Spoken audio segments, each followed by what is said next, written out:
Hello, everyone, and welcome to our 2025 Request for Application webinar with the Native American Agriculture Fund. We're thrilled to have you here today to talk about our organization and talk more in depth about our grant making process. Some housekeeping for today. We will go through a presentation at the top of the hour, but then we will allocate time towards the end of this webinar for you to ask questions. Our whole staff is available to answer those questions. So in order to submit those, you can submit them via the questions box in Zoom, or if you would like to reach out to one of our team members in the chat function, please feel free to also do that as well.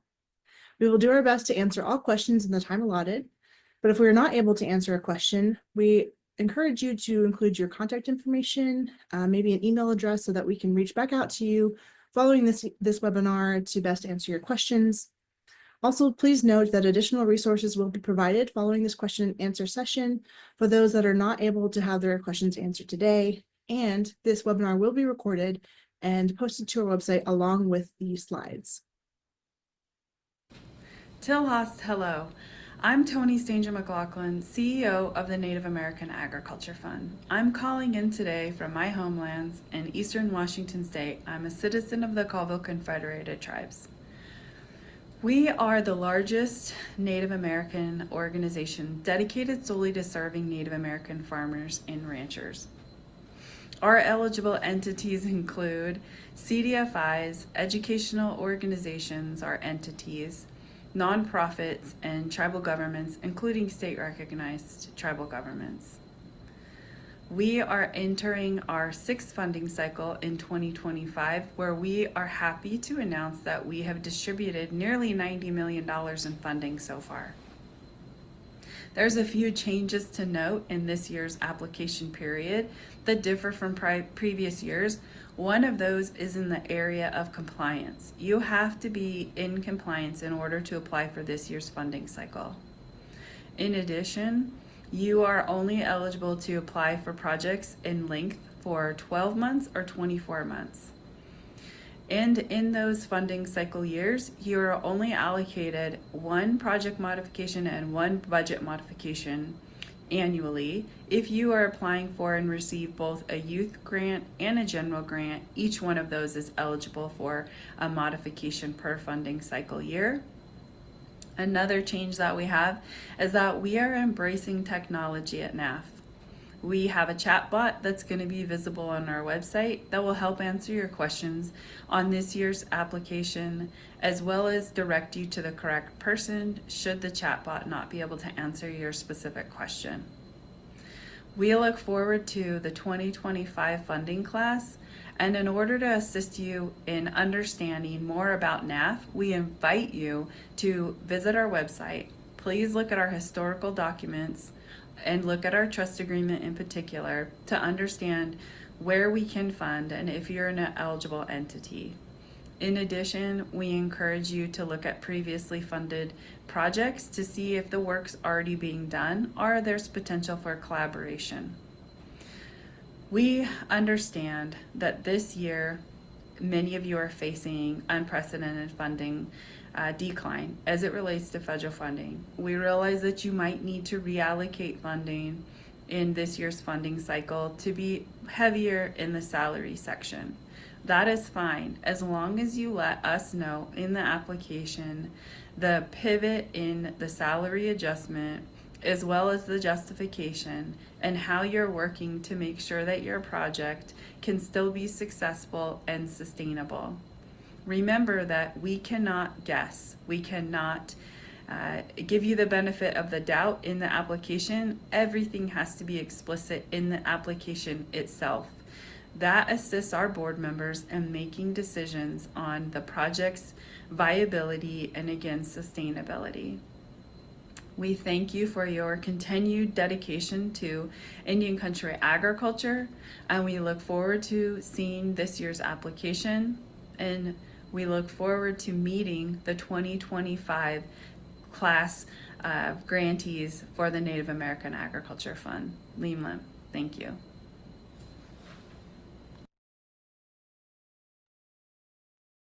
Hello, everyone. And so next we're going to get into the details about our grant making process.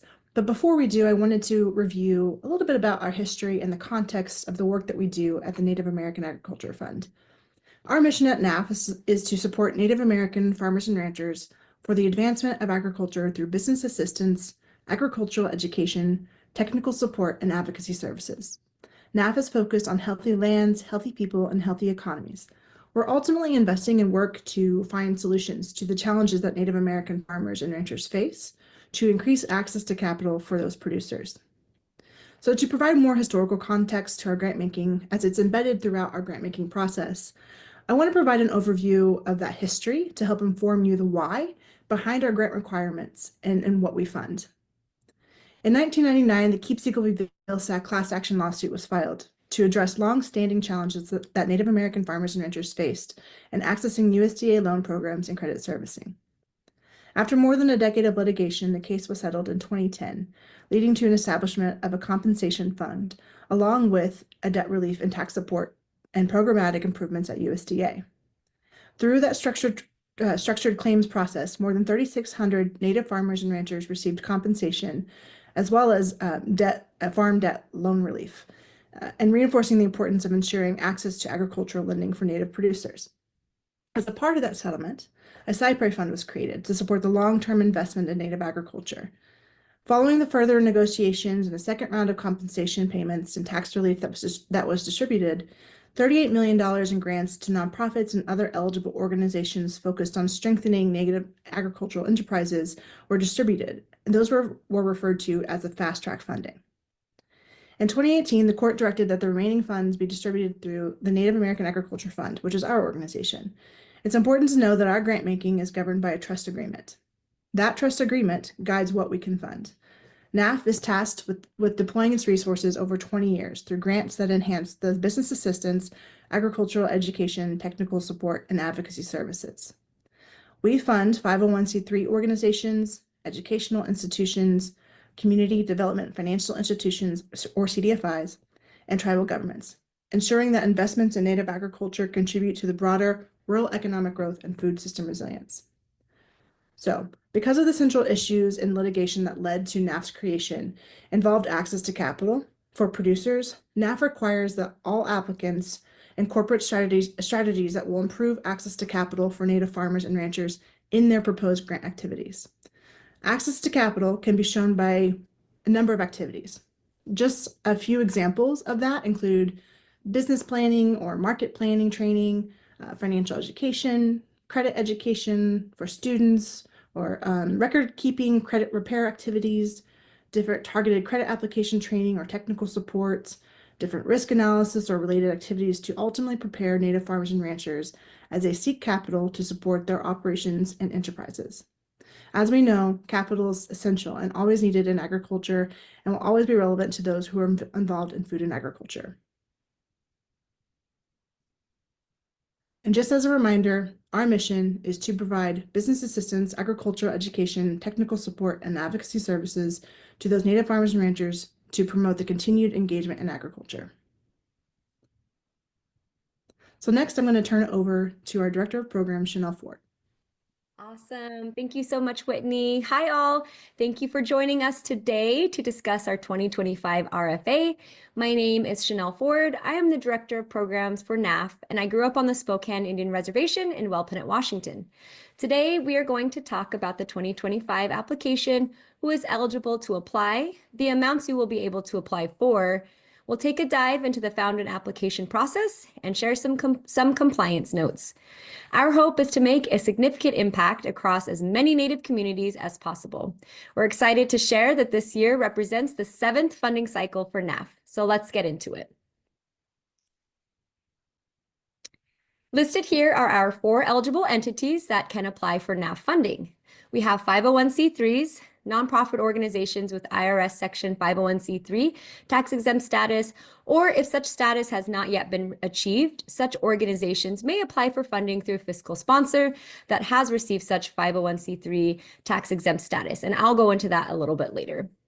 Educational organizations tribally controlled or bureau-operated schools, as well as schools operated by an Indian tribe or tribal organization. Community Development Financial Institutions, also known as CDFIs, including certified native CDFIs and emerging native CDFIs. Tribes are instrumentalities. An instrumentality of a state or federally recognized tribe, including a nonprofit organization chartered under the tribal law of a state or federally recognized tribe. I would like to note here, if you do apply via tribe, you will need to submit a limited waiver of sovereign immunity with respect to NAAF's right to enforce the terms of the grant. We're going to go into that in depth a little bit later on in the presentation. Next slide. All right, this is important to note if you are, just to ensure accountability and timely reporting, existing grantees who are not in compliance, such as those behind on quarterly, annual, and final reporting and updates relating to past grant awards and projects, will be ineligible to apply for our 2025 funding. We commit to working closely with each grantee who needs help bringing their existing projects into compliance. So if you need to do so, please feel free to reach out to your point of contact if this does apply to you. All right, so here's that fiscal sponsor information. We encourage startup nonprofit organizations that have applied for 501c3 status from the IRS, but who have not received a favorable determination letter, to apply through a fiscal sponsor, who can also provide important technical support for proposed project activities. If fiscal sponsors are used, the fiscal sponsor must be an eligible 501c3 organization and should follow the guidance in NAAF's fiscal sponsor information. Noting here also the relationship between you, the grantee, and the fiscal sponsor is not managed by NAAF. It is not managed by us. It's the sole responsibility of the grantee. So please keep that in mind when you are selecting, if you're choosing the selection of a fiscal sponsor route. Okay. And here we have access to capital. So you heard our CEO share about this, and also Whitney Sawney share about this. So as you may know, this is very, very important, and it was at the core of this Keep Siegel case.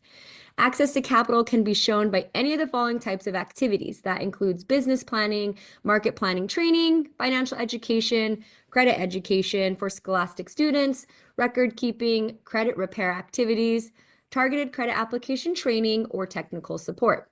It could also include risk analysis and related activities to prepare your native farmers and ranchers as they seek capital to support their enterprises. There is a conversation on access to capital on our website. There also is information that you can seek in our RFA overview that's also located on the website as well. The applications that don't address access to capital will not be funded in 2025. So just noting that that's a very important piece to the application process. We'll go over more in depth on the weighted score of that piece specifically later on in the presentation. All right, and with that, I'm going to go ahead and pass it on to Program Officer Riley Dizitel to get into the details about how to apply as a 501c3. Thanks, Chanel. Thanks everybody for joining us today. As Chanel mentioned, my name is Riley Dizitel. I'm an enrolled member of the Colville Confederated Tribes here in Washington State. I also, as she mentioned, I'm a program officer here at NAAF and heavily involved in our RFA process. As she mentioned as well, I'm a program officer, so that means I'm a point of contact for those 501c3 organizations. In this slide, I'm going to review the targeted projects for 501c3 organizations. As a 501c3, you are eligible for a general focus project, the special focus project, and a youth project that I will review later in this presentation. Our general focus project includes business assistance, education, technical support, and/or advocacy services. The project minimum is $100,000 and the maximum funding is $250,000. The available pool for 501c3 organizations is $1 million. An example of a 501c3 general focus project that we funded in the past was providing culturally specific one-on-one business assistance and technical support to native farmers, ranchers, and food producers. Another project that we've funded in the past was focused on fostering sustainable agriculture and economic independence through a seed to market project that included technical ag training and marketing support. for that special focus project in the 2025 RFA is the infrastructure and climate resilience projects. All eligible entities can apply for this category. These projects are meant to focus in land acquisition, construction, transportation, energy development, and/or climate-related issues such as water scarcity, wildfire risks, and related activities. The minimum amount awarded for these projects are $150,000 and the maximum is $500,000, with the available pool also being $1 million. I am turning it over to our program team member, Dr. Joe Graham, to review the educational organization information.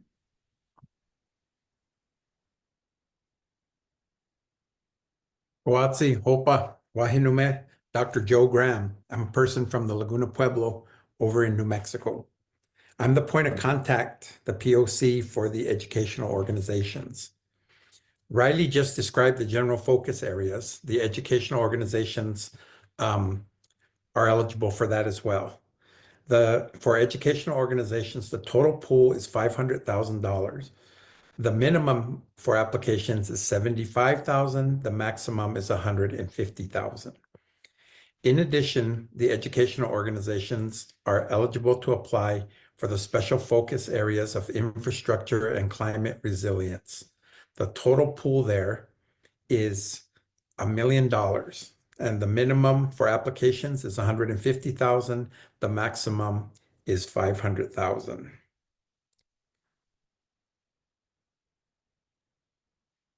Okay, some reminders about applications from educational organizations.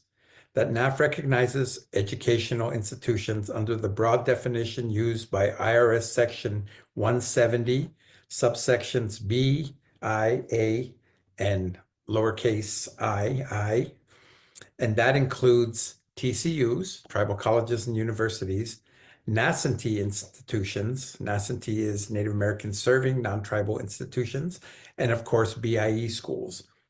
Universities with FERTEP agents must include FERTEP activities in their applications. NAAF is very interested in engaging BIE schools and their activities in agriculture. So we strongly encourage them to apply.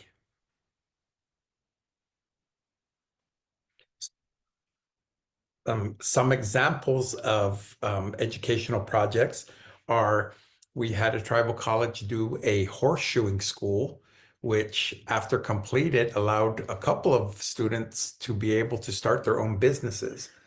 And another tribal college, they leveraged their funding to build a greenhouse, and not only the greenhouse, but the solar voltaic installation that powers that greenhouse. Okay, and so now the slide is about tribes, because I'm also the POC for grants given to tribes. So let me start with these important reminders. Limited waiver of sovereign immunity.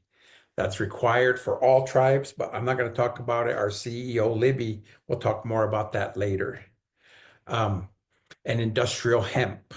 Since hemp can be a touchy situation in certain jurisdictions, only feasibility studies or market studies would get to the next level for to be considered for approval.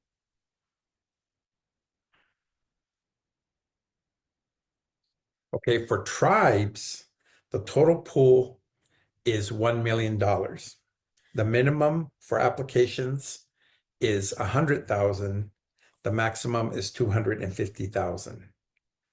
In addition, tribes are eligible to apply for the special focus areas described above.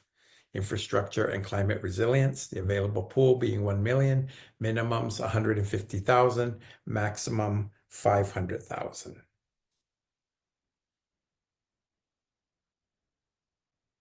Okay, we heard Chanel talk earlier about tribal instrumentalities.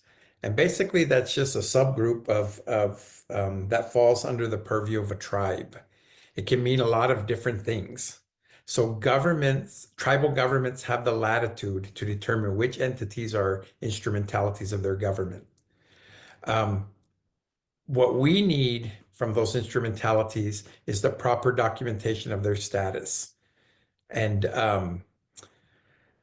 as you see on the slide, the organization must secure and submit an authorizing document from their tribal government to that specific effect.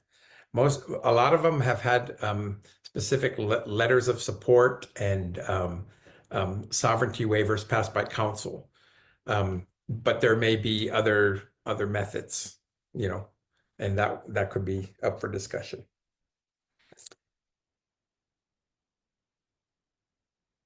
Okay, and some of the projects that tribes have done is we've had a tribe partner with NAAF funding, partner with their own tribe, and they were able to put up 12 miles of new fencing on their ranges. And another tribe was able to install a bison handling facility for their up and coming bison project.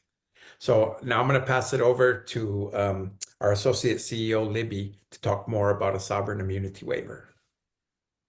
Thank you so much, Joe. Hi, everyone. Welcome, and thank you so much for joining us today. My name is Libby Washburn, and I am the Associate CEO at NAAF, and I'm also a citizen of the Chickasaw Nation. And I'm here today to talk to you about sovereign immunity waivers. So NAAF is a private charitable trust created by the 2010 settlement of Keepseagle versus Vilsack. And the final settlement agreement provided for distribution of grants to federal and state recognized tribal governments and their instrumentalities, as we've been talking about earlier. NAAF recognizes that tribes are immune from suit or action as sovereign governments, and that sovereign immunity is vital to the functioning of tribes and all of its subdivisions and bodies. The waiver of a tribe's immunity from suit or action is occasionally required when entering into certain transactions. The court approved the trust agreement that created NAAF, and it contains a specific provision that requires tribal governments to provide a limited waiver of immunity in order to receive NAAF funding. This is the reason that we require this waiver of sovereign immunity. And the requirement stems from NAAF serving as a fiduciary for these trust funds. And we have a duty to protect the funds from fraud and gross mismanagement. So for grant purposes, acceptable waivers of tribal sovereign immunity are limited to the amount of the NAAF grant and the duration of the grant. So if you receive a one-year grant for $100,000, that is what a waiver of sovereign immunity, that is what we would request from you. We wouldn't request anything for a longer amount of time or additional funding. So if a tribe or a tribal entity wants to accept NAAF's grant funding, it must work with the tribe's legal counsel to adopt a waiver of sovereign immunity related to NAAF, and also pass a resolution, create a resolution to be passed by the tribal governing body. So a tribal government and the instrumentality must provide the waiver and resolution within 3 months of being notified that they've received a NAAF grant award. So once we get, you'll be notified whenever you receive the grant award, and then we will immediately reach out to you to start discussing the sovereign immunity waiver. But if you can't do it within 3 months, then we reserve the right to pull the grant back. Also, failure to submit this, so what I just said, sorry, will result in a forfeiture of the award amount. So you've got 3 months to work on this waiver of sovereign immunity and resolution. We do have draft documents, so it is easy to pull this together. Many of you have done this before in the past, and we also have an attorney who works with us who is available to talk to your general counsel, your legal counsel offices. We also ask that the documents be pre-approved. So when you draft them, you send it to us, and then we have our attorney look at it to make sure it's okay. We don't want you to go through any extra steps or spend any time on something that isn't going to meet the requirements of our trust agreement. So it'll save time, and we were able to move them very quickly last year. We are committed to working with you, and can certainly meet with your attorney and kind of upfront try to get this moving before you get too far into the process. Also available to talk more about this when the time is appropriate. So thank you, and I'm going to pass this over to Chanel Ford. Great. Thank you so much, Libby. I appreciate it. So we're going to dive into the CDFI portion here. So I am the point of contact for the CDFI inbox. If you are a current or past grantee and you are a CDFI, you may have heard from me. Regarding an application via this entity, we hope to see programming that includes loan capital, regranting capital, and technical assistance, business assistance. The available pool we have here is $5.5 million. There is no minimum amount, but we do ask that you do not request the full available pool, which is the $5.5 million. This year's CDFI can also apply for the special emphasis category, which is infrastructure and climate resilience. The available pool, The available pool we have is $1 million. The minimum request is $150,000. The max request is $500,000. I would like to quickly share examples of past funded CDFI projects just to kind of give you an idea of what was funded in the past. So one of our previous CDFIs focused on creating a youth scholarship program, and that supported educational advancement in the native ag field, providing hands-on experiences to build youth's capacity to access capital. Another program project focused on providing technical assistance and deploying affordable loan capital and grants to native agriculture producers on their reservation. If you have any questions regarding CDFI specifically, or any of the eligible entities, you are more than able to email our organization. We can put those in the chat for you as well. But myself, or you have our info at email, you can send any questions to, but we'll also open up at the end where we can answer your questions live. So with that, I will go ahead and pass it on back over to Riley, and she will discuss our youth programming portion. Thank you, Chanel. On this slide, we're going to review our youth programming. All eligible entities may apply for a youth project. Please note that the youth application is combined with the general application this year. So if you applied prior to 2024, it will look a little differently. You must select within the 2025 application that you intend to apply for a youth project in order for that section to pop up in the application. Excuse me. The youth project minimum awarded amount is $20,000 and the maximum is $200,000, with the available pool being $1 million. The youth project is due on the same day as our general application, May 1st, 2025. A youth project that we've funded in previous years was focused on empowering tribal gardens by purchasing supplies to promote ag within their youth in the community. They also hosted intertribal agriculture events that shared traditional knowledge from elders in their community. So like I said, the youth project application is in the general application. It is combined and it's all due May 1st, 2025. Thanks all. I'm turning it back over to Chanel. Awesome. Thank you, Riley. So we're going to dive into our evaluation criteria. So we focus on these specific areas when reviewing applications. I'll go over these in a little more depth, but you can also find this information specifically in the 2025 RFA overview on our website. So we have impact on access to capital. We've shared how access to capital is really important to us here at NAAF. This holds a 25% weight. All applicants will need to identify how and to what extent their project focuses on core access to capital issues of Native farmers and ranchers. We have proposed results outcomes, which holds a 25% weight. When reviewing applications, we'll examine the project approach and we'll look for identified results outcomes of the work. For example, when approaching this area, if you apply as a CDFI, please provide or discuss the amount and number of potential loans or regrants and or technical assistance provided to Native farmers and ranchers. So our CEO explained at the beginning of the presentation that we want to be able to look at this application fully and understand where you're coming from. We don't want to have to raise assumptions. We don't want to have to guess. We want to be able to read it and understand exactly what it is that y'all are applying for, what the impact is, the results, the outcomes y'all will be looking for, etc. So farmer and rancher demand, we have 20% weight. You should discuss the demand for your proposed activities that exist within the farmer and rancher community that you are seeking to serve.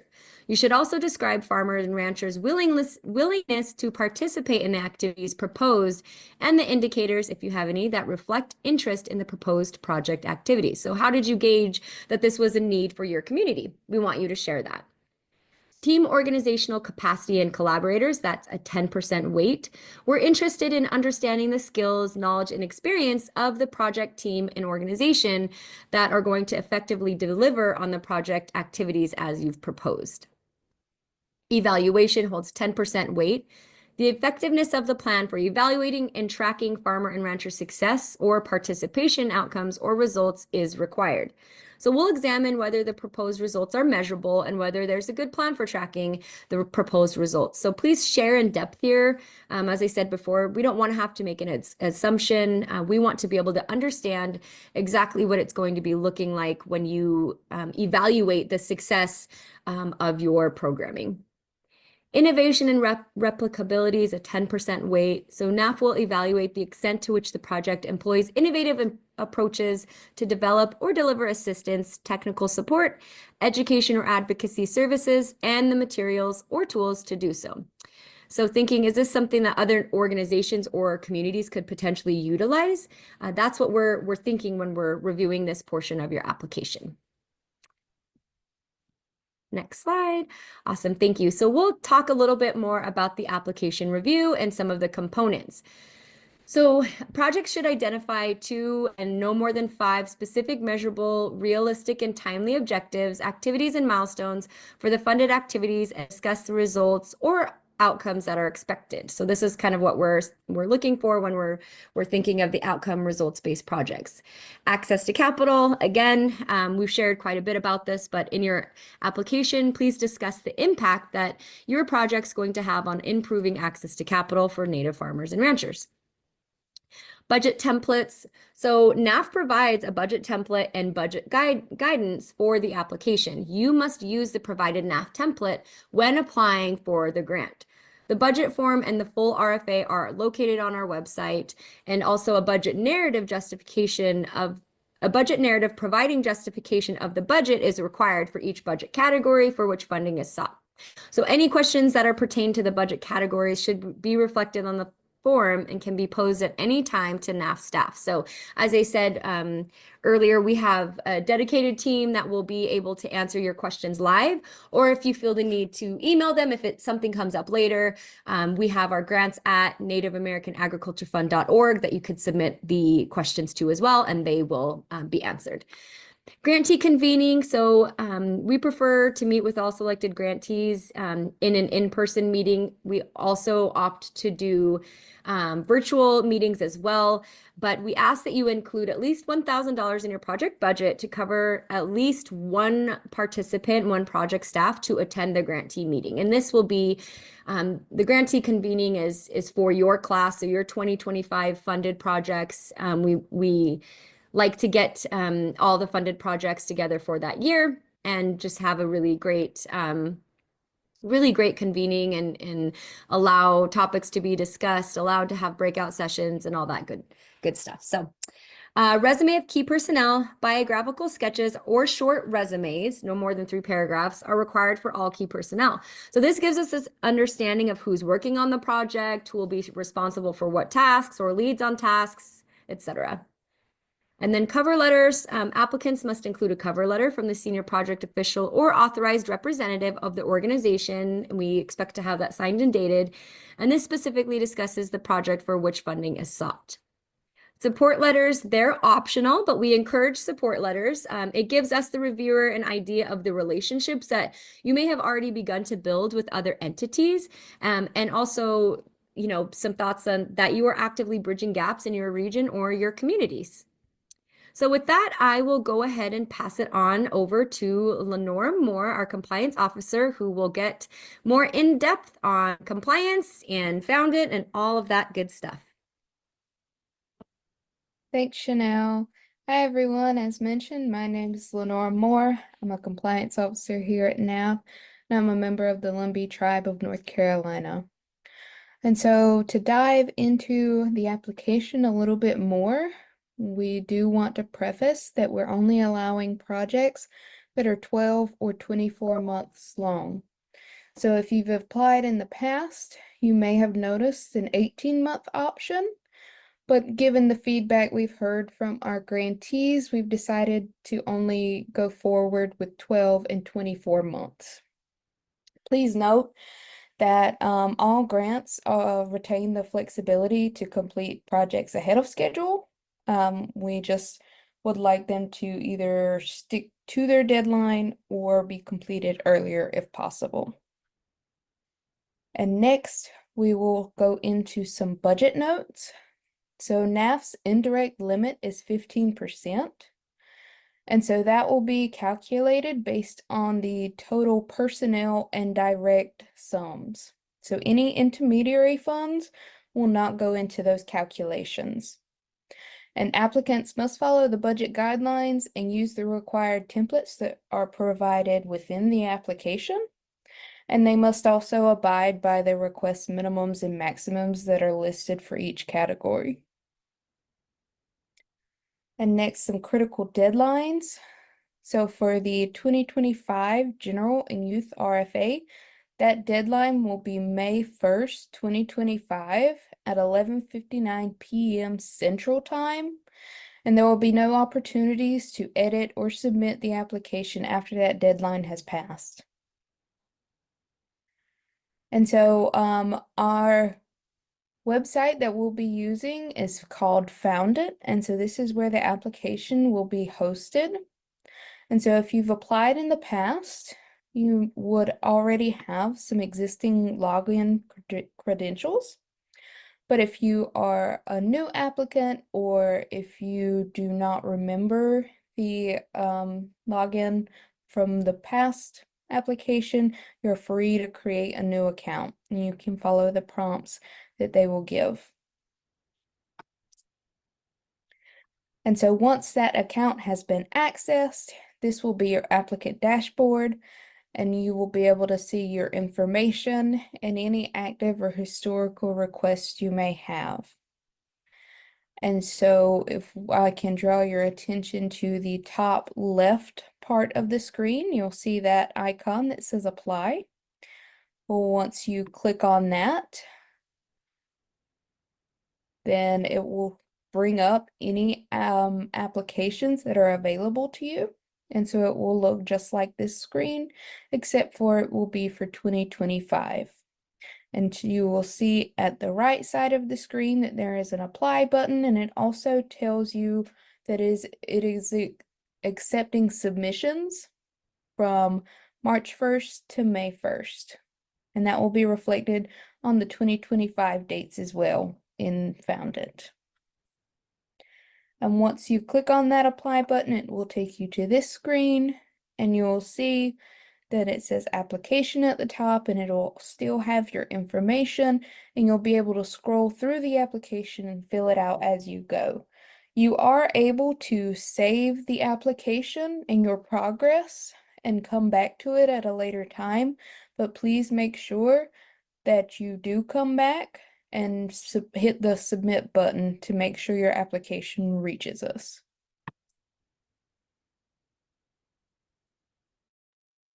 Okay, great. So now we're going to move into our question and answer period.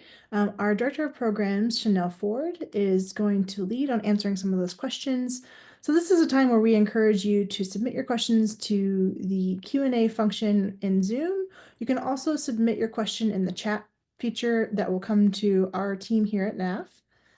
So I'm actually going to turn it over to Chanel to start answering some of the questions that have already come in, just because some folks may have similar questions, and so we can start from there.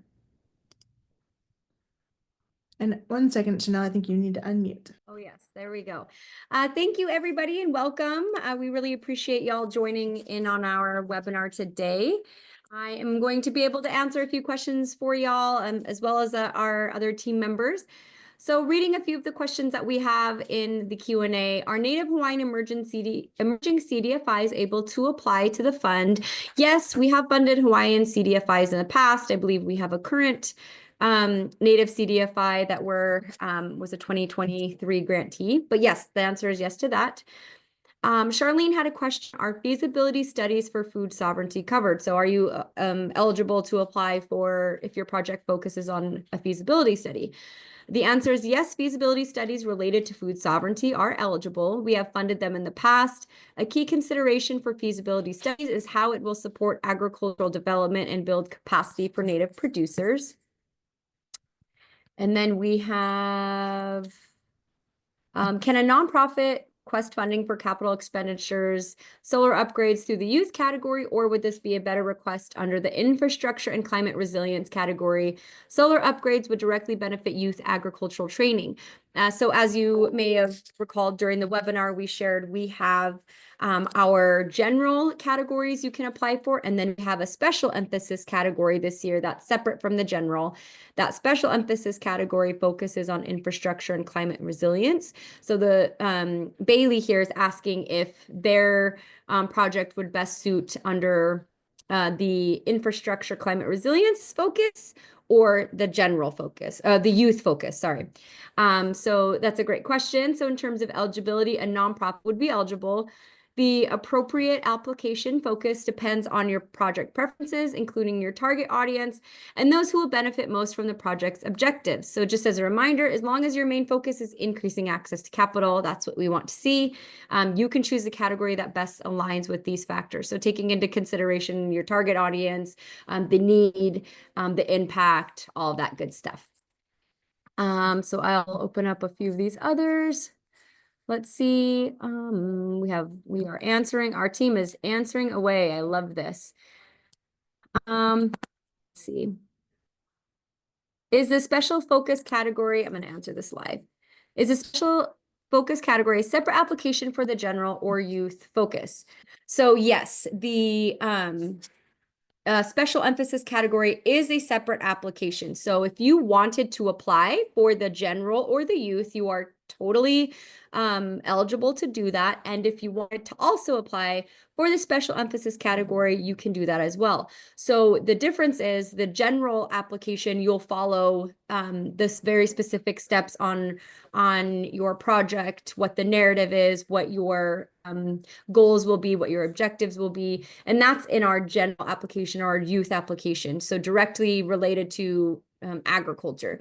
Our special emphasis category, we're asking that you focus on climate resilience project or the infrastructure. So it's got to be focused on climate resilience or infrastructure.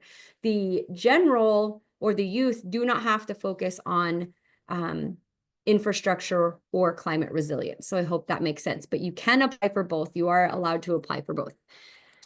Chanel, can I tap into that question a little bit too?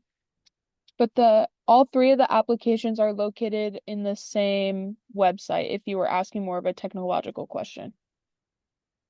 Yeah, so when you go through the application on Founded, you won't have to submit like 3 different applications or 2 different applications. It will ask you, it'll toggle down and ask what application you're applying for. So you can essentially submit both of the applications within the same application, if that makes sense. So if you're focusing on special emphasis, but also a general, then those will be housed in the same application. Noting this as well, because we've got this question in the past, if you do apply for special emphasis and you do apply for general, they have to be different projects. So they can't be copied and pasted. So your general application cannot be identical to your special emphasis application. Let's see here. I'm going to go to the answered, try to get through these. Do you have any examples specific to how tribes have used funds to create access to capital? Whitney answered this and she said, "Hi, Charlie. Yes, a really great resource is our grantee database." And she did put the link in that comment. So we've had shared equipment supply programs. We've done regranting that goes directly to supporting Native producers, financial education, or technical assistance in seeking capital. Another question we have here is, can a processing facility upgrade project be split into phases and submitted for separate funding for each phase? For example, one application focuses on upgrade for exterior and the second application focuses on the interior renovations. You are able to do that if it's broken up in phases. So say that you apply for our funding this year for the 2025 year, and you share with us what your phased project looks like, and then in 2026 you apply for the second phase of that funding. We're able to connect those, but I just suggest if you do that, be sure to share the long route story, right? What does the big picture look like? What are those phases? How do you also think about too, if NAAF weren't, if you weren't to be funded by NAAF, what are other avenues that you could seek to secure funding? But just paint us that picture so we can see the phases when we're looking at your application. There's a question with the Infrastructure Grant Program Fund, who house construction for food sovereignty projects for tribes? Yes, so Dr. Joe Graham answered this question and he said, I would imagine it would depend on if you meant the hoop houses as temporary or permanent structures. Permanency is a key component of infrastructure. So I agree with that. More so on the permanent side of things. Sorry about that. My dog heard the mailman. So this, Justina said, my apologies, I've missed this, but when would we be notified that we received the funding? We usually send out a notice in late August, early September, which then will go through the onboarding process with you during that time as well. Expect to have funds dispersed or your program to start, I believe, October 31st or November 1st, if I'm not mistaken. The next question we have, our group isn't a 501c3, but we collaborate with an organization that is. It is not Indigenous based. It works on food issues for underserved groups overall. So can they be our fiscal sponsor? Lenora Moore responded, yes, as long as the project will serve Native communities, the fiscal sponsor or implementing partner does not need to be in a Native organization. So that is correct. Also be sure when you are applying for via a fiscal sponsor that relationship is held between you and the fiscal sponsor. So NAAF will not be involved in that relationship. So just be sure that you have a good relationship with them, a working relationship with them to make that fluent. If the construction was set up by higher education institution. Oh, I think that goes back to the hoop houses question. Oh, no. I'm sorry. This question Justina initially had was when would we be notified that we received the funding? And then a follow-up question, if the construction was set up by higher education institution. Dr. Joe Graham said that you're speaking about a very specific situation. The permanent structures are held by the institution, which is not necessarily beholding to tribal nations or people. I would think that it would be very much dependent on the kind of narrative and what could be made along with institutional grantees. So thinking about sharing with us, the evaluator, that the institution is a genuine, trustworthy partner is what Dr. Joe Graham shared. Can you apply for the funding even though we are a small farm and small tribe? Our associate CEO, Libby, responded, you must be one of the 4 entities that are eligible for our funding. So yes, if you're a smaller farm or a small tribe, as long as you fall under one of these 4 entities, so either a tribe, a CDFI, educational institution, or a 501c3, then yes, you are eligible to apply. I answered that live. Let's see. If anybody else wants to jump in from our team, feel free. If we are working on a project currently, could the portion of the funding be reimbursed to an account if this project is included in the application budget? Yeah, so Whitney asked if you could send some more specific information regarding that question, more detail or clarify. If you're asking if the funding can go into an account for fiscal sponsor, or which account would the funding be reimbursed to? we might have to follow up via email to get you that specific answer, which we can totally do. Just drop your email. Please drop your email in this for us, and we'll get back to you. And while we're looking at some of these other questions, I did want to share my screen and show you all our 2025 Request for Applications webpage and how you can utilize this as a resource before even getting into Foundant and starting your application. So you can even download all of the documents ahead of time. You can download the questions. So I'm going to run through that just for a moment, and that way we can all review that together. So on the screen, you should be seeing what our RFA webpage looks like. You can get here from our homepage, but as you scroll through, you'll see at the very top here, our recommended starting point is with the 2025 RFA overview. And so with the 2025 RFA overview, it gives you all of the information you need, and you can utilize that with a table of contents. So it gives you information on allowable use of funds, eligible entities, key dates, different web, and for like deadlines, information on our special focus area, what's required and or recommended for a cover letter, information about the budget narratives, all of the information really condensed into one resource. And as you scroll throughout, you can also see we have links to apply, download all of the questions that will be included in the application ahead of time. So if it's easier for you all to answer some of these questions before you actually create an account, you can utilize this resource as well. In addition to that, one second.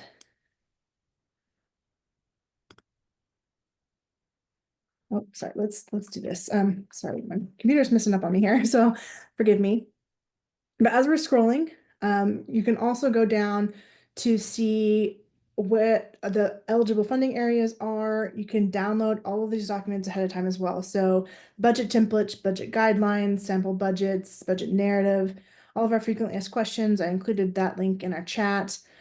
You can also look at our past webinars. So if there's a question, really at the end of each of these webinars, there's really different questions that have been asked by other folks, so you can use those as resources. Go into the video tutorials for different financial questions, and even scroll through our frequently asked questions here as well. So hopefully that's a good resource share there. So Chanel, I'll turn it back to you. Thank you so much, Whitney. We've had a few more questions come in the chat. One of them is regarding Stacy. I think that maybe we could do a call with you just to go. I know that you have a lot of questions, very specific questions. And I see that one of your responses, you brought up FERTEP. So we could potentially have if you have more questions to follow up on, we could set up a call and chat with you about just some of the more in-depth answers you might be looking for. Jess got a question that said, will you share the presentation? All of our presentations are available on our YouTube channel or on our website. She did pop the link in here. Whitney went over one of our great resource that we have, just our website. We have our FAQs there. We have our RFA overview there, and then we house our videos there. So please feel free to go ahead and check out the website, but also you are more than welcome to submit more in-depth questions to our grants at email, grants@nativeamericanagriculturefund.org, where we will answer those as best we can. If we do need to hop on a quick call to go over specific eligibility questions, since we are in an open period, we can't say, yes, this is something that we absolutely would fund. We cannot give specifics on that, but we can share with you maybe suggested ways of applying if you're having questions about fiscal sponsor, or if you're having questions about tribe versus 501c3 or educational institution, and kind of what that all entails, how that will kind of unfold if you are funded. We are happy to hop on a call and go through those questions with y'all. Let's see. And there's a question about using the first year's planning and outlining land bases, types of ag, types of capital, and the second year provide implementation and capital. I think that went back to kind of the phasing of the projects. Yes, that's totally allowable, just to show the plan. And then what's expected in the second year. Dr. Joe Graham did answer this question, and also makes a good note, just knowing that funding isn't automatic for the second year. So just keep that in mind. if this project didn't get funded by NAAF in the second year, how would you, what other funding resources or sources could you utilize to make that project work? Okay. And I just wanted to remind folks, and I'll put the link in the chat, but we will also send a follow-up email to all attendees and participants on this webinar. It will include a link to the slides as well as the webinar recording, and then the RFA webpage that we've been referencing as well. Yeah, and we try to update our FAQs as quickly as possible once we get them. We've had different questions come in last week, different questions come in the week before. So we try to update it accordingly to make sure that we're staying on top of things and staying on top of all of the questions that might come through. So these are great questions. So feel free, like I said, if there's something that you might have missed today and you circle back to it, or you're thinking about it as you're going through the application, don't hesitate to reach out. We're happy to answer any of the questions that you might have. There's a question that says, do we have to request an application? Then we can make our count. Maybe specify. So I think maybe this question is asking is if they need any sort of approval or requests or communication with us before they go into Foundant and create an account. If that's incorrect in my assumption of this question, please clarify. But no, you don't need to have a special request. You can create the account. One of the resources on our main web page is you can download the questions ahead of time and go through those, so that whenever you do create an account within Foundant, that you have all of those answers ready to go. awesome. Thanks, Whitney.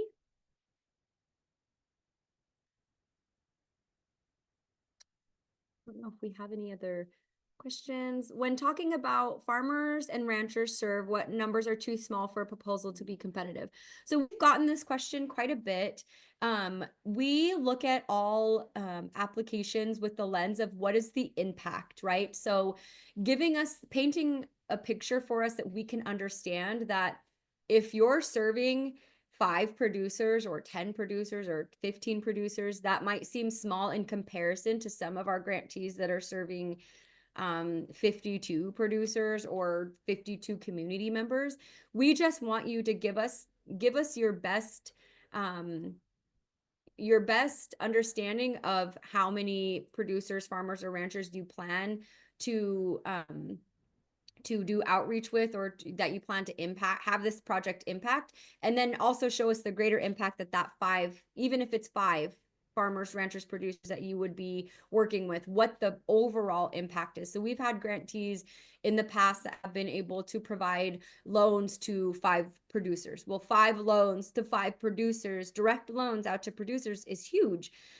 Especially if we're thinking about access to capital, and we're thinking about the resources that they need in order to have success in their business venture. So just make sure that you're showcasing from top to bottom what that number, like how that number is going to impact your community or impact your region or impact your state.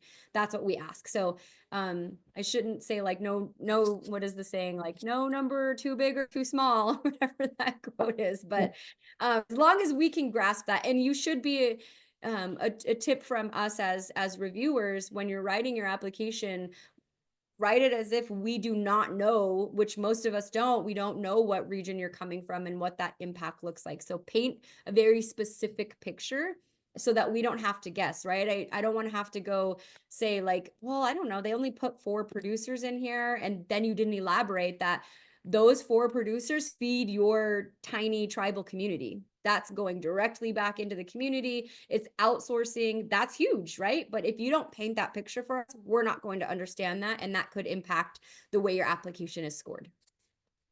One really good way of putting it as you're going through the application, Dr. Joe Graham put the sentence in here. It says it's about the quantity. So it's not about the quantity, it's about the quality of the impact.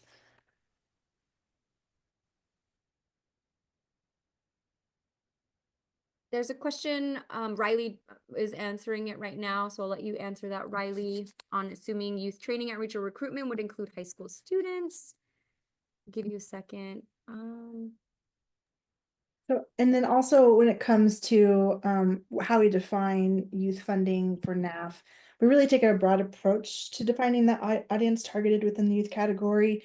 It really depends on the Native community you're serving and how you view it. So typically those participants in youth programs can be early childhood to 18 years old. So we just encourage you to make that clear case and how your project will define youth. So if you have your own definition of that, make sure to include that in your application.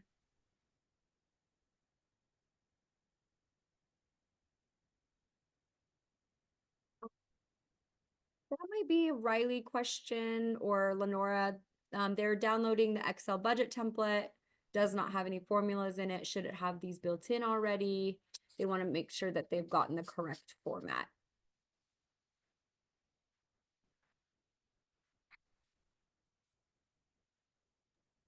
And I think what we'll do is if you have a specific, if you have trouble utilizing some of this Excel budget format, or maybe we have need to update a version of the website, so we'll double check that for you, but we can be sure to follow up with you individually as well.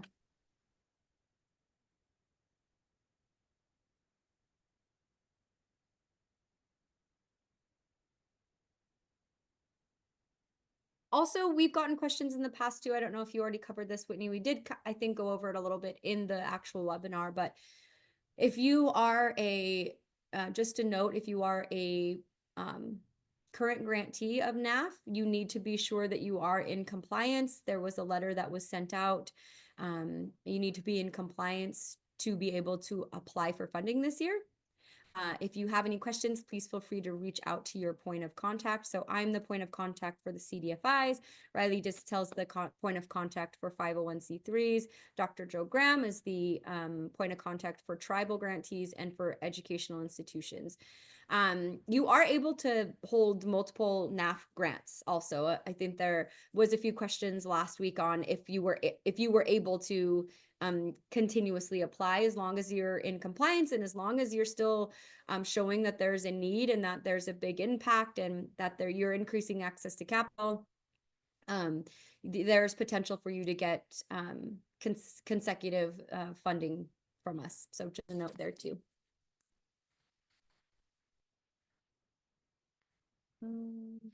Yeah, looks like we're slowing down on the questions. Yeah, so usually what we do now to make sure that we're here to support you all and any questions you have, we're going to stick around for probably about 5 more minutes, just because we haven't had any other new questions come in.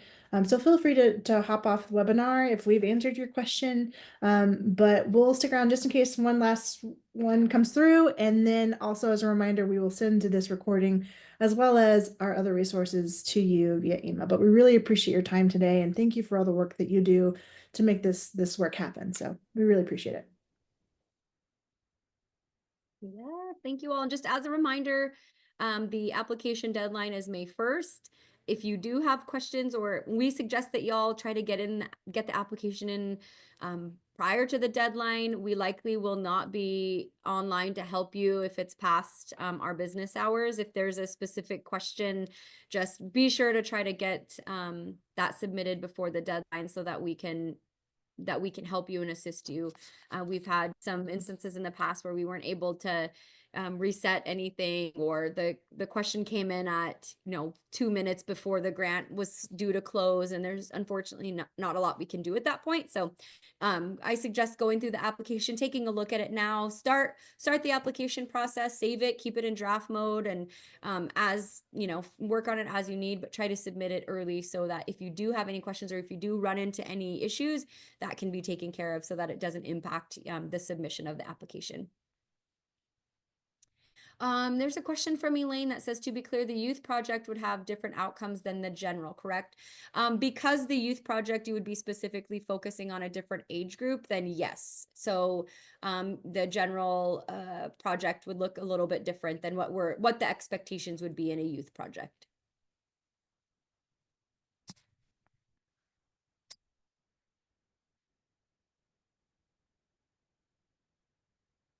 Awesome. Yeah, these are great questions. So Stacy will follow up with you. I do see the email in there. That's perfect.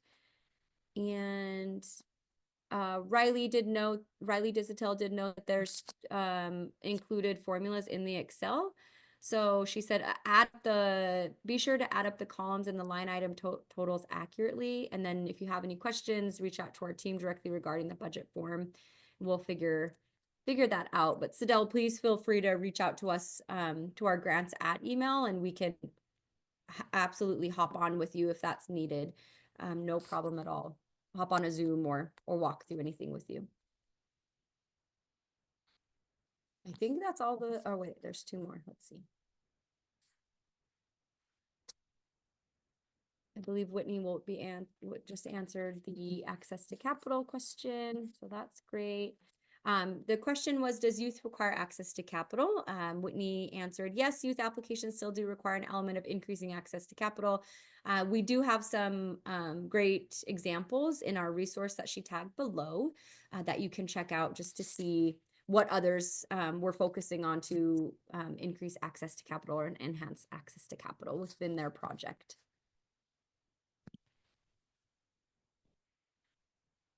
So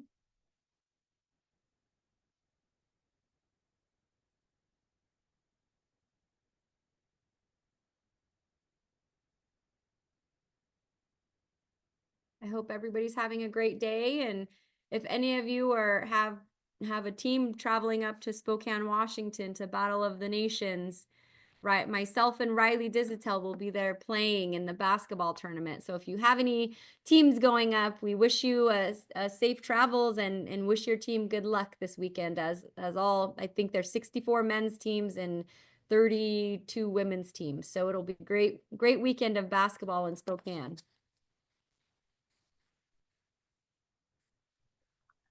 We did have one question come through about if an application is focused on processing and infrastructure projects, but they also need to address storage facilities, loading and unloading, could they apply to address the storage issues?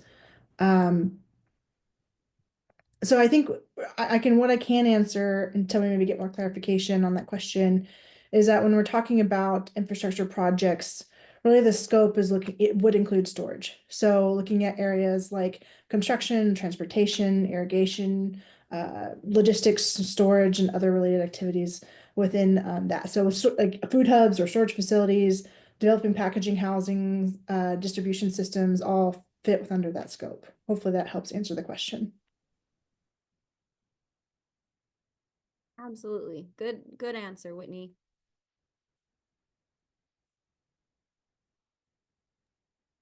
Okay, great. So we're going to stick around for about 1 more minute. And if we have not been able to answer your question, or if we cut this off too soon and you feel like, oh, something else came to mind, we're going to drop our email address in this chat here. So we'll make sure that you can reach out to us. It's grants@nativeamericanagriculturefund.org. So we have a number of our team members standing by to help answer those questions for you.